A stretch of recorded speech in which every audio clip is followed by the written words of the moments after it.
Right now, the Coast Guard is searching for a missing container ship with 33 crew members aboard. It left Jacksonville headed for Puerto Rico. The Air Force has been trying to locate and reestablish communications with the El Faro because that's when they stopped hearing from the 33 people on board. Still no word from the people on that ship. Here is what we know so far about the ship. The El Faro is a 735-foot ro-ro cargo ship. It left Jacksonville on Tuesday. It was heading for San Juan, Puerto Rico. This freighter that left Jacksonville Tuesday was supposed to arrive in Puerto Rico this morning, but right now, the ship and its crew of 33 are missing in Hurricane Joaquin. We're obviously concerned. It's a very strong storm. It is a big ship, a 737-foot ship. So we are going to try to locate that and try to find out where they are.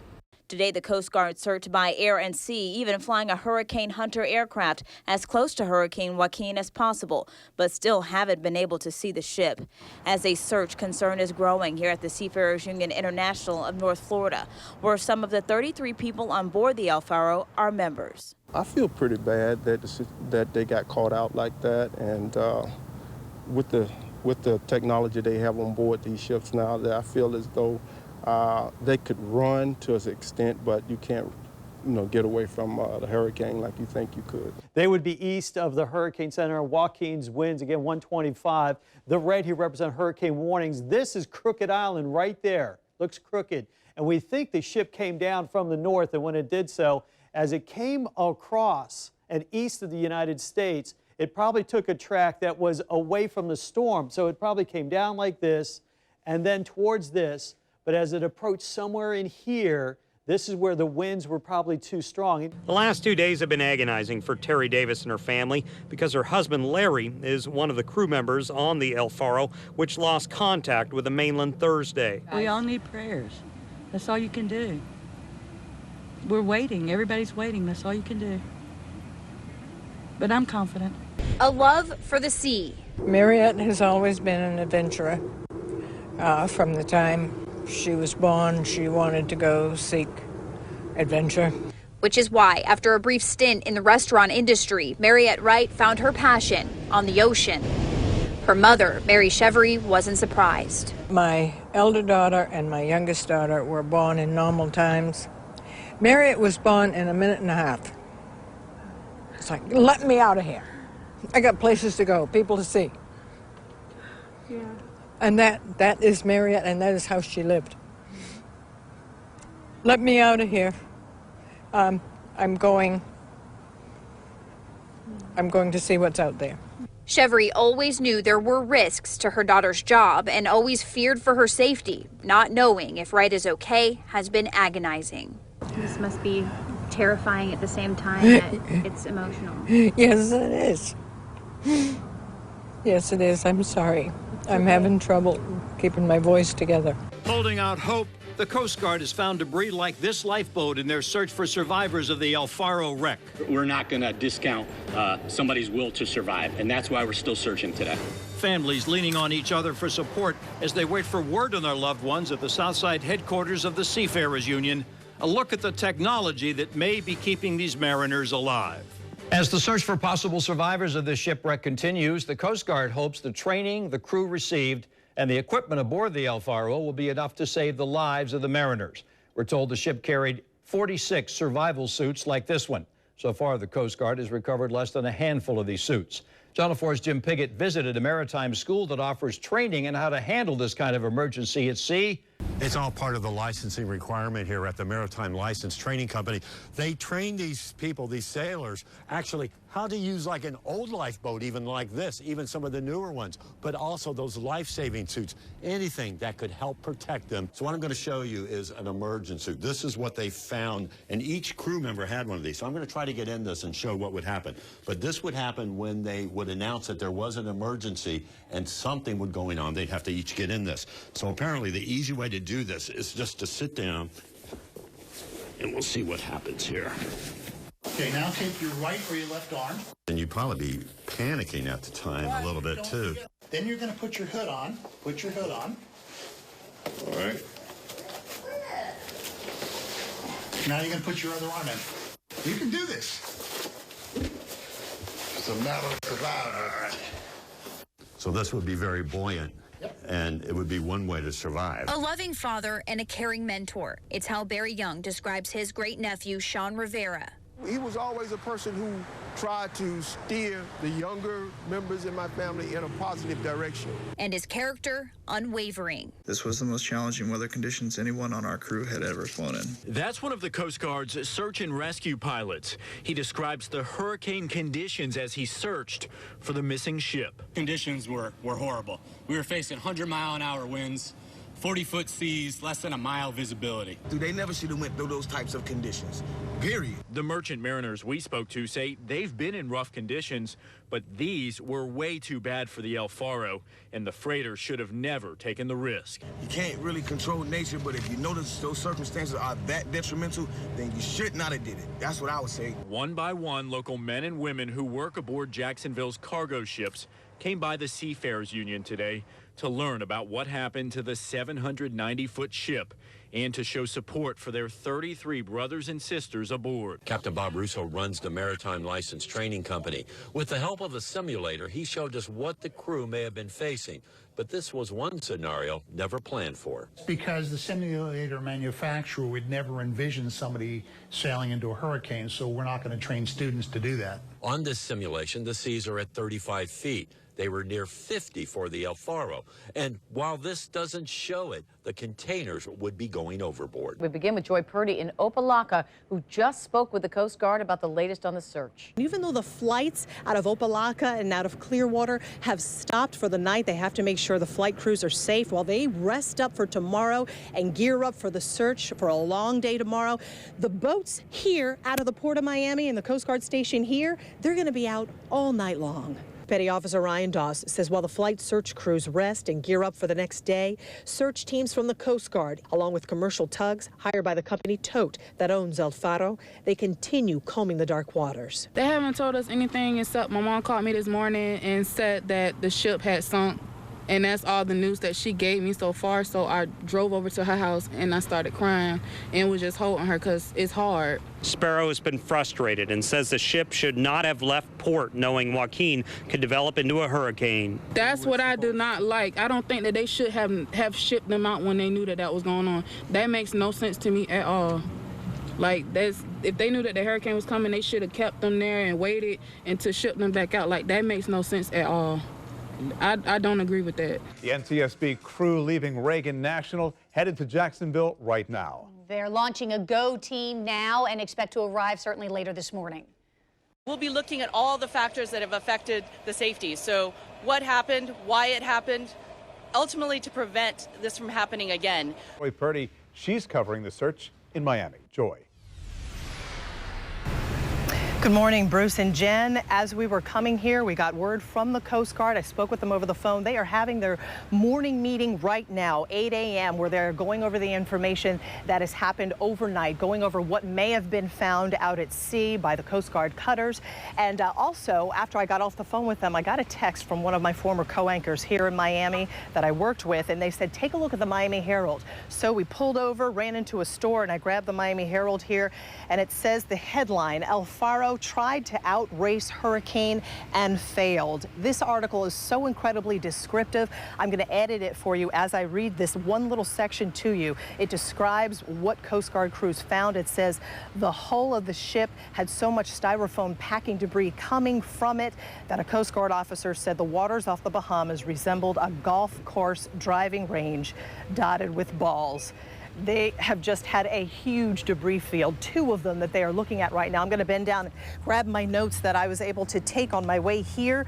We understand that the Coast Guard cutters, there were 3 of them, as well as 3 tugboats that were working in shifts overnight. So they were out all night long searching the debris fields. There are 2 of them by the Crooked Island in the Bahamas. New pictures into News 4 Jax of the debris the Coast Guard is finding as it searches for survivors of the sunken freighter El Faro. Right now, a team from the National Transportation Safety Board is here in Jacksonville investigating. You know, it could be a long process. As you mentioned, I'm here at Blunt Island. This is where the El Faro left from. And they're going to be asking questions. This GO team will be asking questions of the owner. They're going to be asking questions, looking at logs, looking at everything that happened. Because it seems this shipwreck is on the minds of everyone, we've created a special section on news4jax.com. Just click on this link right here at the top of our homepage, and it will direct you to all of the reports that we have done on the disappearance of El Faro. Our web team has also put together a timeline here of the El Faro's last voyage, and if you scroll up here, you can go through and look at all of these, see how the investigation has progressed. Again, just click the banner at the top of news4jax.com to find out all you need about El Faro.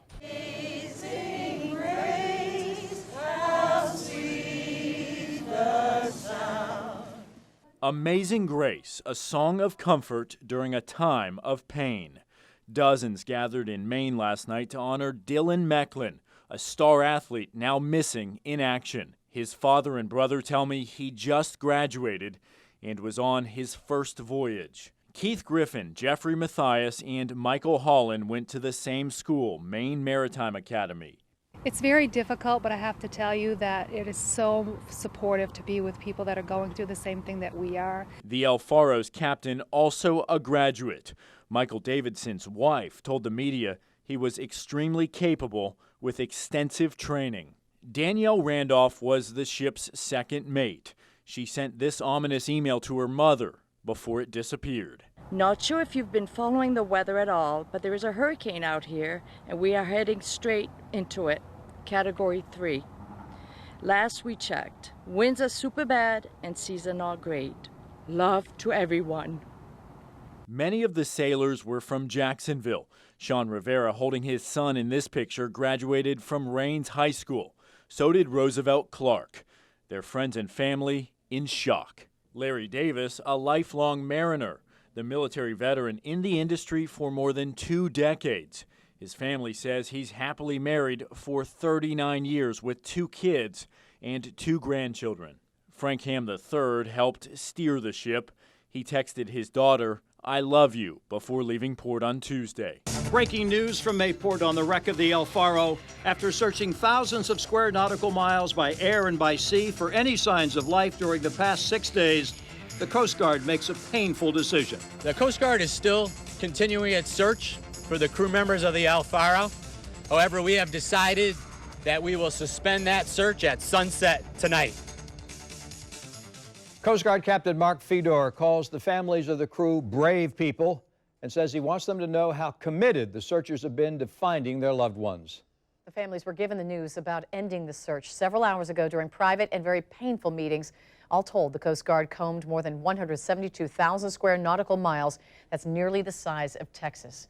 Captain Fedor says the searchers never found a second lifeboat, but did find a deflated raft and empty flotation devices. The next step, according to the National Transportation Safety Board, will be to bring in Navy sonar equipment to locate the wreckage on the bottom of the ocean. Then, underwater robots will attempt to retrieve the voyage data recorder and its vital information on what happened to the ship. News 4 Jax has a team of reporters on the wreck of El Faro, including new information from Tote Maritime, the owners of the freighter, reaction from the families, and the role the Navy played in the search. The company executives, who I've seen a lot over the last week, came out here to give a statement about their support for the NTSB and the Coast Guard's investigation. This has been a very difficult time, they say, for the Tote family. That would mean the employees of both Tote Services and its subsidiary, Tote Maritime, which operated this vessel, the El Faro. And they say now they are moving forward with turning over all their information to the National Transportation Safety Board. They just read a short statement, though, this afternoon, not fielding any questions. I will tell you that as a family, as a Tote family, we too are grieving. There will be many legacy learnings from the NTSB investigation. There was uncontrollable moaning and crying inside the Union Hall today when family members were told the news that the Coast Guard is suspending its search at sunset for the crew of the El Faro, 6 days after the ship went down. If you can go down and retrieve everybody that was on that airplane, you can go down and retrieve the bodies on this ship, if there's any bodies on the ship.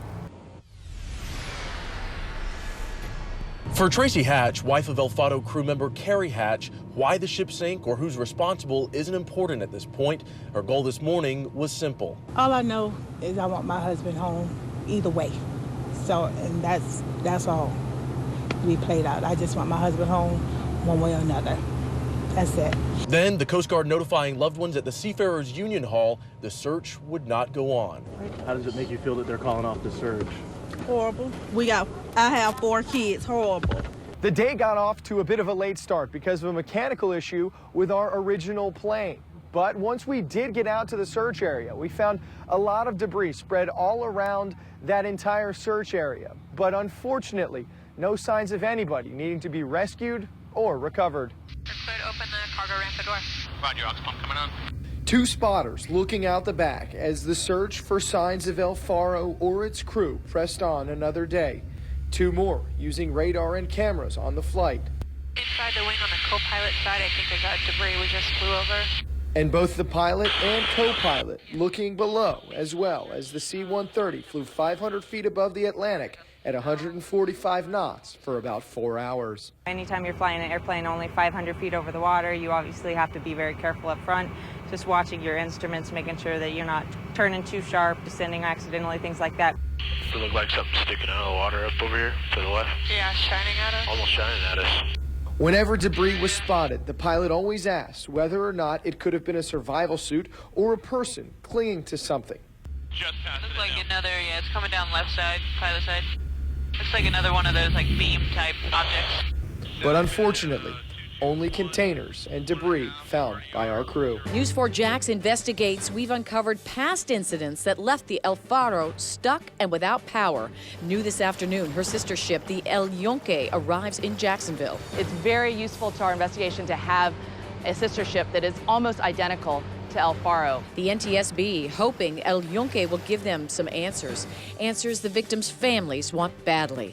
It's an exceptional sight, this massive steel vessel coasting through the St. Johns River, a welcoming one after what happened to its sister ship, the El Faro. It may also hold the key to answers family members and the NTSB are looking for. Look at the exact operations, look at the route, but also look at all the mechanics and how the ship was built. You want to see whether it has any hairline cracks and welds, whether it has any cracks in the shell plating. Are there any places where the hull has been overstressed? He says finding these things on the El Yunque, which was built to the exact same design and in the same shipyard, may help the NTSB understand what kind of condition the El Faro was in when it set sail last Tuesday. And all new tonight, News 4 Jax has tracked down reports of previous incidents involving the El Faro and that sister ship, the El Yunque. News 4 Jax investigator Lindsay Gardner is here to explain what's in those reports. Lindsay? Ken, all of the incidents involved in both ships happened back in 2011. Now, we obtained these reports from the Coast Guard Information Exchange, and here's exactly what they show us tonight. In April of 2011, we found the El Faro temporarily lost power when the generator breaker tripped and main propulsion was then lost. Engineers later found that was caused by a severed wire. In August of 2011, the El Faro lost forward motion because of a brief grounding at Baltimore Harbor. No damage was found there. Later on that month, though, while moored at Baltimore Harbor, Hurricane Irene then created severe conditions and a possible tornado then caused the mooring lines to snap and the ship drifted away from the pier. Mayor Lenny Curry is speaking publicly about the wreck of El Faro for the first time. Other elected officials have given statements, but the mayor took the time to tell us he wants the families of the crew to know the city cares about them. Just that we're grieving for them. It's a tragedy, and when anyone in Jacksonville is grieving and hurting, we're thinking about them. We care about it. We care about what's happening right now. Well, many of the crew's loved ones have been posting on our Facebook page. Elizabeth Hardy writes, I am still standing on the word of God, and he has the final word. My 2 cousins, Jackie Jones and James Porter, along with the other crew members, are coming home safe. Destiny Sparrow writes, my dad is Frank Ham. I refuse to give up until they find your body. You and everyone are still alive. Attorneys we spoke with today say it's pretty likely many of these family members will file suit. One local attorney took out a quarter-page ad in today's edition of the Times-Union trying to appeal to those family members. Chris Johns is with Johns & Rowan Accident Attorneys. This is the advertisement his firm placed in the Metro section of Thursday's Times-Union. Johns tells me their goal was to reach out to the families in a time of need. My firm took out the ad in order to let the families of the crew members know that they have rights and they certainly can have quality, excellent representation if they so choose from my firm or any other firm in town. But it hasn't come without criticism. John says he's received backlash since the ad was published, with some suggesting it was distasteful. As hundreds gathered tonight to honor the crew of the El Faro. 2 vigils, one in Ocean Way, the other at Jacksport, to remember the 33-person crew lost at sea. Channel 4's Scott Johnson was there tonight, and he's joining us now live. Scott? A lot of community support at both vigils tonight. And Mary, one thing I'm hearing from multiple families is they cannot find closure unless these bodies are recovered. Lonnie Jordan. Hundreds show up Joe Hargrove. at 2 vigils on opposite ends of town. Carrie Hatch. Many to support a crew of 33 people. Sylvester Crawford Jr. None of them had ever met. Keith Griffin. It is crucial that people come out and show these families how much we love them. They have our full support. And standing here just makes it kind of real. I don't know who's been impacted or not. I'm just here for my, to be here for everybody. The loss of the El Faro crew, many from Jacksonville, has been heart-wrenching to watch for the city and devastating for the dozens of families left behind. It's been a roller coaster ride. It's not a fun one either, but it's been a roller coaster. Answers and closure. Those are the 2 things, at least 2 of the things, that a U.S. Senator demands from the investigation into the disappearance of the El Faro. This afternoon, U.S. Senator Bill Nelson met with officials with the National Transportation Safety Board and the Coast Guard about the investigation. We're also hearing from a former crewman on the El Faro. But we begin with Channel 4's Vic Michelucci, and Vic joins us live from Jacksport, where that meeting with the NTSB took place. Vic? And he met with investigators for about an hour, also went and had a meeting with the leaders of Tote Maritime, who owns the El Faro. He says he is very concerned about the fate of the 33 people on board, also worried about future cargo ships, including El Faro's sister ship, which is back in port here in Jacksonville. I want the families to have closure, to know as much as possible exactly what happened and how they lost their loved ones. That's why Senator Bill Nelson says he flew from Washington, D.C. to Jacksonville. He leads the committee that oversees the Coast Guard and NTSB, and he wants to make sure the investigation in what happened to the El Faro, more importantly, the 33 souls on board, is thorough and fruitful. I think this is a great tragedy, and it involves a lot of Floridians. Former crew members of the El Faro are speaking out about the ship's condition before it sank, claiming the lives of 33 people aboard. These crew members say the ship was poorly maintained and had structural damage. Tarek's covering that part of the story and joins us now with more. Tarek. Mary, 3 former crew members of the El Faro are speaking out to the media, claiming the ship did have existing structural problems before making that fatal journey. The ex-crew members, who each last traveled on the ship at some point this year, said the ship had issues with taking on water. A former quartermaster says the ship was constantly leaking and claims the drainage system did not work properly. Another crew member claims Tote Maritime was patching the ship up with steel rather than really fixing the holes, the problems. Tomorrow will be 2 weeks since the El Faro disappeared and sank at sea, taking the lives of 33 mariners. Now the family of one crew member, 33-year-old Lonnie Jordan, is taking legal action. His parents have filed a lawsuit seeking $100 million in damages. Their attorney, Willie Gary, says even though that much money may not be enough. Gary argues that the ship's owners knew the direction Joaquin was heading and the probability of encountering the storm, but chose to let the ship sail regardless of the risks involved. Family members of the 33 people aboard the El Faro are starting to accept they may never see their loved ones again. And I can only imagine the death,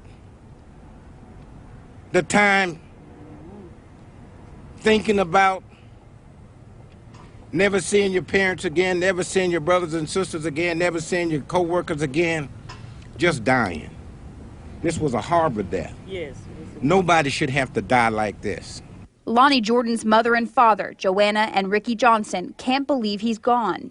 In a statement, Jordan's mother says, quote, "We just keep struggling with the question of why. Why were Lonnie and his co-workers sent into that storm? I never thought I would see the day when a company with such loyal employees would place more emphasis on making a dollar than protecting a life." Well, money won't bring them back. I know that. But we're going to change things. Amen. And that's what big business understands. It's when you hit them in their pockets. Gary says he's putting together a team of investigators to look into the safety of the ship and maritime policies and procedures. He says they needed to get this lawsuit filed immediately so he can start gaining access to discovery, court orders, and documents in the case. New clues uncovered in the El Faro disaster that took the lives of 33 mariners. Government safety investigators reveal more about the freighter's condition before it left Blunt Island on its ill-fated final voyage. The National Transportation Safety Board now says an inspection this past March concluded the ship's boilers needed service that was not done before the El Faro departed just over 3 weeks ago and sank during Hurricane Joaquin. That is just one piece of new information in a new preliminary report on the tragedy. Channel 4's Kamasi Aaron has been going through it. She's joining us live from outside Tote Maritime, the ship's owners. Kamasi, any comment yet from the company? Well, the company told me earlier today that they are cooperating with the NTSB and sharing with them everything they know about their ship, the El Faro. We've learned that it passed 2 inspections this year, was being moved to a different route, in fact. And the report also gives us more details about the route the captain planned to take and the last call he made to this company. Answers may be near for the loved ones of those lost on El Faro. The ultimate evidence could lie about 3 miles beneath the sea.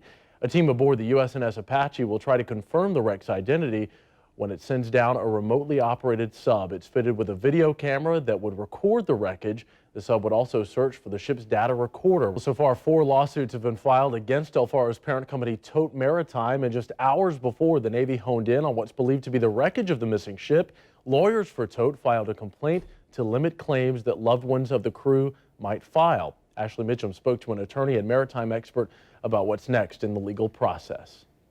And this ship has a very unusual, distinguishable profile, so I feel pretty confident they found the right ship. Now that they found the wreckage, the NTSB and the U.S. Navy will do more investigating if conditions underwater comply. They'll attempt to determine whether the cargo shifted and fell before the ship rolled over. If the ship cargo shifted, that indicates the ship likely rolled over and sank. They'll be looking for cracks in the hull and trying to determine whether they can find the what they call the black box. Stay with News 4 Jax for the latest into the investigation on the wreck of El Faro. The NTSB says they started today working to confirm if the wreckage found does in fact belong to El Faro. Look for updates when we're not on air on news4jax.com.